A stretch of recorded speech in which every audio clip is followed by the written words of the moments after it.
अब बात करते हैं दिल्ली के खिलाफ नापाक साजिश। 15 अगस्त से पहले राजधानी को दहलाने की साजिश नाकाम कर दी गई। दिल्ली पुलिस की स्पेशल सेल को एक बड़ी कामयाबी मिली है। दिल्ली से आईएसआईएस के एक आतंकवादी को गिरफ्तार कर उससे पूछताछ की जा रही है। रिजवान नाम के इस आतंकी ने कबूल किया है कि 15 अगस्त पर राजधानी दिल्ली को दहलाने की साजिश रची गई थी और सबसे सनसनीखेज खुलासा यह है कि दिल्ली को दहलाने की यह साजिश यमुना नदी के घाट पर रची जा रही थी। क्या था दिल्ली को दहलाने का यमुना प्लान, देखिए एक एक्सक्लूसिव रिपोर्ट में।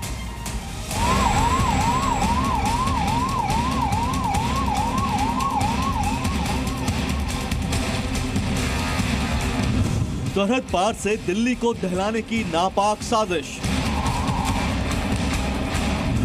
राजधानी में सीरियल ब्लास्ट का यमुना प्लान। 15 अगस्त से पहले दहशतगर्दों की बड़ी साजिश नाकाम।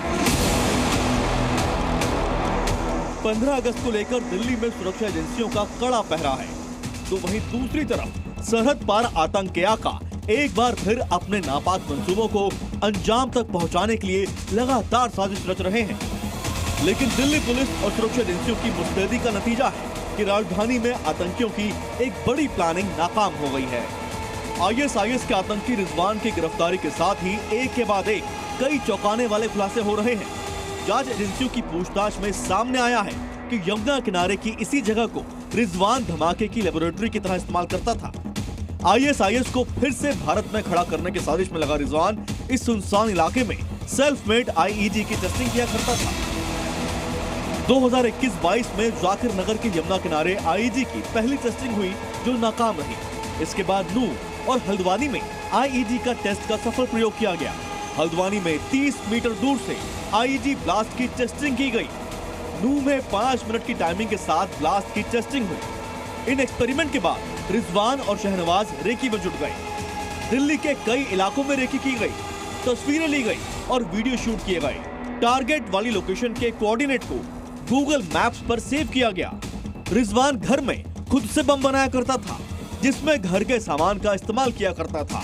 आतंकियों के हैंडलर्स टेलीग्राम के जरिए रिजवान को बम बनाने का तरीका भेजा करते थे। रिजवान दिल्ली के उन इलाकों में रहा करता था जहां वो आसानी से ट्रेस न हो पाए। दिल्ली की तंग गलियों में किराए पर मकान लेकर रहने वाला रिजवान भारत में फिर से आईएसआईएस को खड़ा करने की कोशिश में लगा था।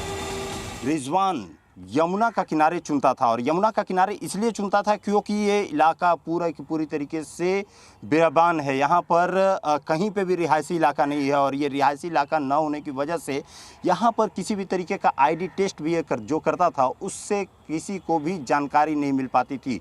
दूर दूर तक यहाँ पर रिहायशी इलाका नहीं है, दूर दूर तक यहाँ पर लोग बसे नहीं हैं और यहाँ पर लोग आते भी नहीं है। इन जगहों पर, ऐसी ही जगहों पर कभी भी कोई आता नहीं है और यही कारण है कि रिजवान ऐसे ही स्पॉट्स को चुनता था जहां पे आईडी टेस्ट किया करता था।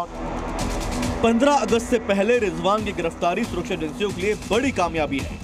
आतंकी रिजवान से पूछताछ के दौरान दिल्ली पुलिस को जो जानकारी मिली है और सूत्रों के अनुसार ये जानकारी मिल रही है कि आतंकी रिजवान ऐसे इलाकों को ढूंढता था जो इलाके टोटली ब्लाइंड स्पॉट हैं, मतलब कि वहाँ पर सीसीटीवी कैमरे नहीं लगे हैं और इस सीसीटीवी के कैमरे की जद में ना आए, वहाँ से उसको कोई पकड़ ना पाए, उसकी गतिविधियों को जानकारी न मिल पाए और यही कारण है कि उन स्पॉट्स को ही ढूंढता था जहाँ पे सीसीटीवी कैमरे नहीं लगे हुए हैं। माना जा रहा है कि अभी आगे की पूछताछ में रिजवान ऐसे और नापाक प्लान को लेकर खुलासे कर सकता है। दिल्ली से राहुल मिश्रा, जी मीडिया। जी न्यूज़।